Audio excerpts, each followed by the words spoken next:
Eu vou começar lendo um trecho da nota que foi divulgada agora há pouco, que diz respeito a essa denúncia que foi apresentada agora pelo Ministério Público Federal. Luiz Inácio Lula da Silva e sua esposa Marisa Letícia Lula da Silva repudiam pública e veementemente a denúncia ofertada na data de hoje pelo Ministério Público Federal, baseada em peça jurídica de inconsistência cristalina. A denúncia em si perdeu-se em meio ao deplorável espetáculo de verborragia da manifestação da Força Tarefa Lava Jato. O MPF elegeu Lula como maestro de uma organização criminosa, mas esqueceu do principal: a apresentação de provas dos crimes imputados. Quem tinha poder? Resposta: Lula. Logo, era o comandante máximo da propinocracia brasileira. Um novo país nasceu hoje, sob a batuta de Deltan Dallagnol. E neste país, ser amigo e ter aliados políticos é crime. A farsa lulocêntrica criada ataca o Estado Democrático de Direito e a inteligência dos cidadãos brasileiros. Não foi apresentado um único ato praticado por Lula, muito menos uma prova. Desde o início da Operação Lava Jato, houve uma devassa na vida do ex-presidente Lula. Nada encontraram. Foi necessário, então, apelar para um discurso farsesco. Construíram uma tese baseada em responsabilidade objetiva, incompatível com o direito penal. O crime de Lula para Lava Jato é ter sido presidente da República, eleito democraticamente por 2 vezes. O grosso do discurso de Dallagnol não tratou do objeto real da denúncia protocolada nessa data, focada fundamentalmente na suposta propriedade do imóvel 164A do edifício Solares, no Guarujá. Sua conduta política é incompatível com o cargo de procurador da República e com a utilização de recursos do Ministério Público Federal para divulgar suas teses. Para sustentar o impossível, a propriedade do apartamento 164A do edifício Solares, no Guarujá, a força-tarefa da Lava Jato valeu-se de um truque de ilusionismo, promovendo um reprovável espetáculo judicial e midiático.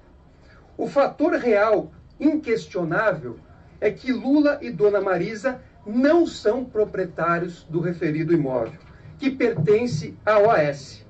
Se não são proprietários, Lula e sua esposa não são também beneficiários de qualquer reforma ali feita.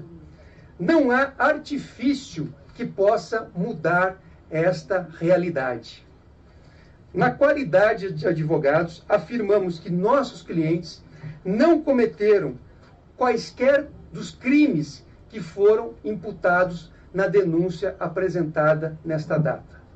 Eu vou agora, feita esta introdução, que diz respeito fundamentalmente a colocações indevidas e de cunho político, estranhos ao fim do processo, colocadas hoje pelo procurador Deltan Dallagnol, eu passo agora a fazer uma explicação real sobre a questão do apartamento no edifício Solares, que eu repito, não pertence ao ex-presidente Lula ou a Dona Marisa. Eu vou passar agora a fazer uma rápida exposição. Em 2005, Dona Marisa adquiriu uma cota de participação da Bancop, referente a um apartamento no Guarujá, que tinha como previsão de entrega o ano de 2007. Dona Marisa assinou o termo de adesão e compromisso de participação com a Bancop. A Bancop reservou previamente a cada associado uma unidade do futuro edifício. Para a Dona Marisa foi reservado o apartamento 141, uma unidade padrão com 3 dormitórios e com área privativa de 82,5 metros. Esta era a proposta de adesão assinada por Dona Marisa à época. Vejam que, na verdade, a proposta faz referência ao apartamento 141. Em maio de 2005, Dona Marisa pagou uma entrada no valor de R$20.000. Então, Dona Marisa fazendo pagamentos para a Bancopp. Pagou ainda as prestações mensais e intermediárias do carnê da Bancopp até 2009. Então, vejam os senhores, de 2005 a 2009, Dona Marisa fez pagamentos à Bancopp. No total, a família do ex-presidente Lula investiu R$ 179.650,80 na aquisição da cota da Bancopp. E em setembro de 2009, esse investimento corrigido era equivalente a R$ 209.119,73. Em valores de hoje, o investimento feito por Dona Marisa é da ordem de R$ 286.479,32. Esse é o recibo, um exemplo de recibo de pagamento feito por Dona Marisa com base na cota que ela adquiriu da Bancopp. Esta cota de Dona Marisa está na declaração de imposto de renda do ex-presidente Lula. Então, Lula, na condição de cônjuge de Dona Marisa, casado sob o regime de comunhão de bens, declarou regularmente em seu imposto de renda a cota parte do empreendimento adquirida por Dona Marisa, e de acordo com os valores acumulados a cada ano. Então, na declaração do imposto de renda do ex-presidente Lula, sempre constou a existência de uma cota da Bancopp. Estava declarado, nunca foi ocultada a propriedade de uma cota da Bancopp. Aqui está, para melhor visualização, a declaração do imposto de renda do ex-presidente Lula, com expressa referência à cota parte do termo de adesão e compromisso de participação para implantação e construção através da cooperativa habitacional dos bancários. Então, aqui está a declaração da cota no imposto de renda do ex-presidente Lula. A cota parte também consta na declaração do imposto de renda de Lula, registrada no Tribunal Superior Eleitoral em 2006. É o que está lá. Esse documento é público. E neste documento, que foi encaminhado ao TSE, constava a cota parte que Dona Marisa havia adquirido. Depois de um acordo judicial celebrado com o Ministério Público, a Bancopp transferiu alguns de seus projetos para a OAS. Agora, vejam, senhores, que esta transferência teve o acompanhamento do Ministério Público. O Ministério Público acompanhou e subscreveu os documentos de transferência que foram feitos, a transferência dos empreendimentos da Bancopp para a OAS. Tudo isso feito de forma regular, com a participação do Ministério Público e homologação judicial. Vejam aqui uma parte de uma petição do Ministério Público, onde ele concorda expressamente com a transferência do empreendimento da Bancopp para a OAS. Então, o Ministério Público, no dia 20 de maio de 2008, através do promotor de justiça responsável,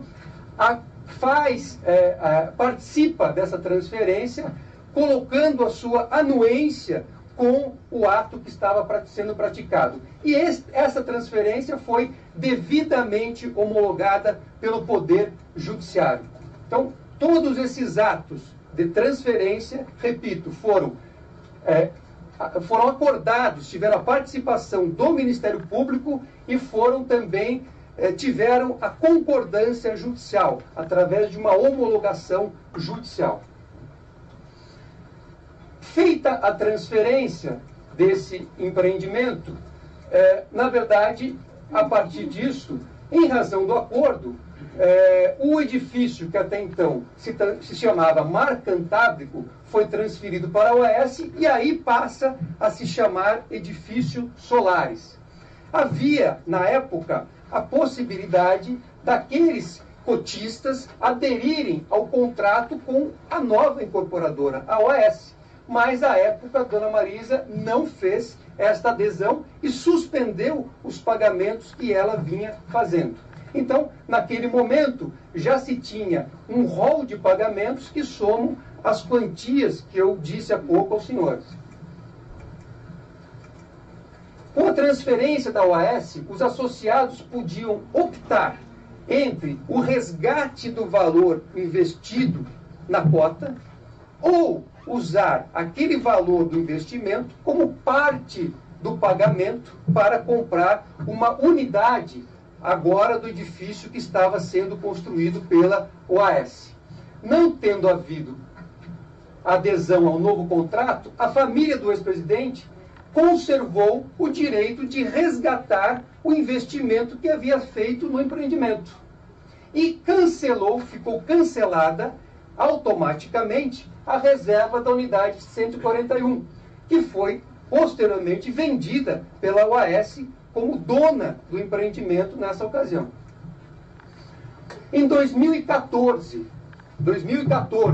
um ano depois de concluída a obra, o ex-presidente Lula e dona Marisa visitaram, junto com Léo Pinheiro, uma unidade disponível para venda no condomínio. Esta unidade visitada era a unidade 164A. Era a unidade que não havia sido vendida e estava, e deve estar, está, na verdade, registrada e de propriedade da OAS Empreendimentos S.A., sob a matrícula 104.801 do cartório de registro de imóveis do Guarujá. Então, vejam que esta unidade está em nome da OAS, está registrada em nome da OAS no cartório de registro de imóveis. Esse ato tem fé pública e, em momento algum, este ato foi superado por qualquer alegação do Ministério Público Federal. Então, Lula e dona Marisa estiveram em 2014 para ver se tinham interesse na compra deste apartamento. Aqui está a escritura. Essa escritura mostra que o apartamento está em nome da OAS. Isto é intransponível. A propriedade é da OAS. E mais do que isso, é preciso ressaltar que este imóvel estava sob hipoteca. Então, não havia a possibilidade deste imóvel ser transferido para um terceiro, estando ele hipotecado. Lula e dona Marisa, depois de visitarem o imóvel, avaliaram que ele não se adequava às características da família. Aquela vez, em 2014, foi a única vez que o ex-presidente Lula esteve no imóvel. Foi a única vez que ele foi verificar se tinha interesse no imóvel. Dona Marisa e Fábio voltaram ao apartamento quando ele estava em obras. Mas em nenhum momento Lula ou seus familiares tiveram a posse ou a propriedade e sequer utilizaram o apartamento por um único dia. Eles voltaram para verificar o que tinha sido feito no imóvel, mantiveram a posição de que não tinham interesse nesse imóvel e o que aconteceu? Fizeram, na sequência, o pedido de restituição dos investimentos que haviam feito. Então, no dia 26 de novembro de 2015, dona Marisa assinou o termo de declaração, compromisso e requerimento de demissão do quadro de sócios da seccional Marcantato. Constou do termo a necessidade de devolução do dinheiro aplicado na cota à parte, que seria pago ali nas circunstâncias especificadas. No entanto, mesmo com a solicitação da devolução, não houve essa restituição, o que obrigou dona Marisa a propor uma ação judicial pedindo o resgate dos investimentos que ela fez em relação a este imóvel. Então vejam, senhores, que existe uma ação judicial tramitando perante a Justiça Estadual de São Paulo, na qual dona Marisa pede, em face da Bancop e da OAS, a restituição dos valores que ela investiu no imóvel. É uma ação de restituição de valores pagos. Essa ação é pública, esta ação pode ser identificada no site do Tribunal de Justiça de São Paulo e lá é possível se ver que a conduta de Dona Marisa foi pedir o resgate dos investimentos que ela fez. Dona Marisa, portanto, não recebeu nada deste empreendimento. Dona Marisa apenas investiu dinheiro. E hoje, Dona Marisa, como é do seu direito, pede a devolução dos valores que foram investidos. Então, a conclusão que se tem aqui é uma só. Este imóvel, este apartamento 164A, não pertence e jamais pertenceu ao ex-presidente Lula ou a qualquer de seus familiares. Eles nunca usaram este apartamento. O ex-presidente Lula esteve uma vez no local e nunca mais voltou. Dona Marisa e seu filho estiveram outra vez no local e reafirmaram que não tinham interesse em comprar o imóvel e, portanto, fizeram o pedido de resgate dos investimentos que haviam feito. E hoje, esse pedido está judicializado e Dona Marisa pede à Justiça a devolução desses valores. Esse cenário apresentado é cenário apresentado com base em provas, cenário apresentado com base em documentos, cenário apresentado com base em manifestações do Ministério Público, em decisões judiciais e ações judiciais. Esse cenário é incompatível com a narrativa sustentada na data de hoje pela Força Tarefa Lava Jato. É uma narrativa da Força Tarefa mentirosa, incompatível com a realidade dos fatos, incompatível com as provas existentes, que eles possuem. Toda essa documentação que eu apresentei hoje aqui aos senhores foi apresentada à Força Tarefa Lava Jato. Eles simplesmente ignoraram os documentos, preferiram usar as hipóteses e ilações apenas com o objetivo de acusar o ex-presidente Lula e Dona Marisa Letícia. É uma acusação que não se sustenta do ponto de vista jurídico e é uma acusação de cunho claramente político para o fim estabelecido desde o início dessa operação, que é impor a qualquer custo uma condenação indevida e injusta ao ex-presidente Lula e à Dona Marisa Letícia. Esta denúncia, eu registro ainda, foi apresentada no inquérito que até poucos dias atrás tramitava de forma oculta perante a Justiça de Curitiba. O Ministério Público Federal requereu e o juiz de Curitiba deferiu a tramitação oculta. Nós só soubemos a existência deste inquérito que gerou hoje esta denúncia no dia 19 de agosto. Nós só tivemos acesso a este inquérito no dia 22 de agosto, depois de termos protocolado uma reclamação perante o Supremo Tribunal Federal. E no dia 24 de agosto, ou seja, 2 dias depois de termos conhecimento desse inquérito, o delegado responsável fez o relatório e indiciou o ex-presidente Lula e Dona Marisa. Indiciou, portanto, sem dar a eles a oportunidade de prestar qualquer esclarecimento, indiciou porque já tinha, na origem, a intenção de fazer o indiciamento a qualquer custo. Lembrando aos senhores que este relatório da polícia, que embasou a denúncia de hoje, foi feito por um agente da polícia que tem um histórico de ofensas ao ex-presidente Lula nas redes sociais.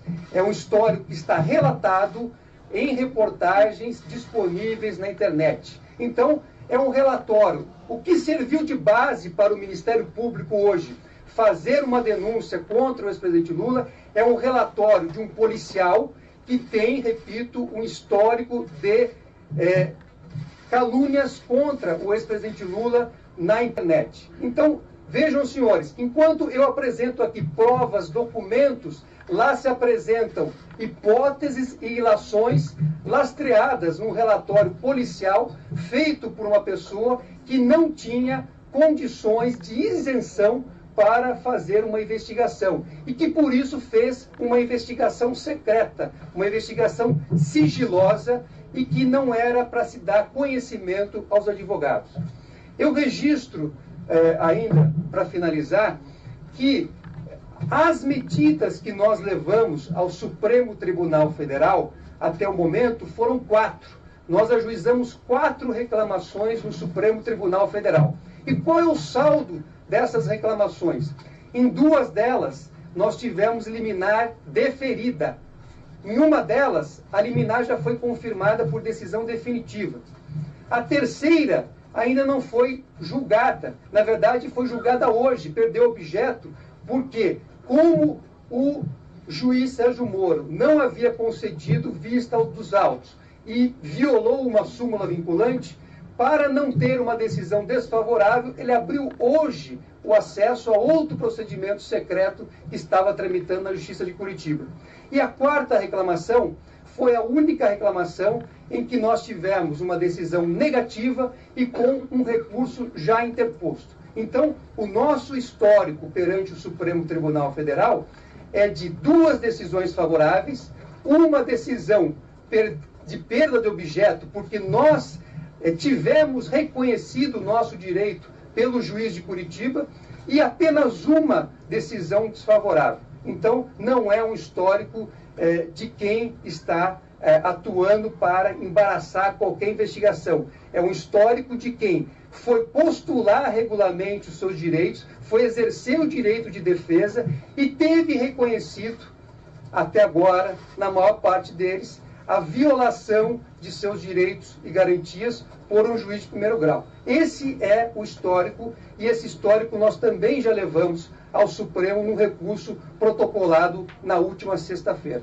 Então, de forma que, fazendo já um encerramento, eu lamento profundamente que hoje a Força Tarefa Lava Jato tenha se utilizado do tempo dos cidadãos brasileiros, dos recursos dos cidadãos brasileiros, para fazer uma narrativa que é falsa, é uma narrativa de cunho político, é uma narrativa, inclusive, estranha à própria denúncia que foi apresentada, apenas para atingir a reputação do ex-presidente Lula e de seus familiares.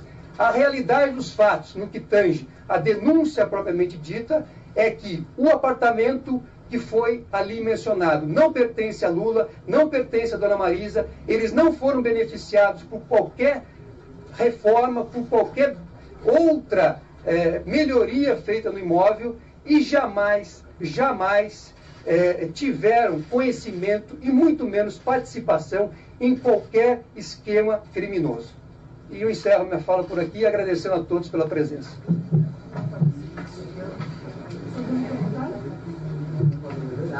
Não.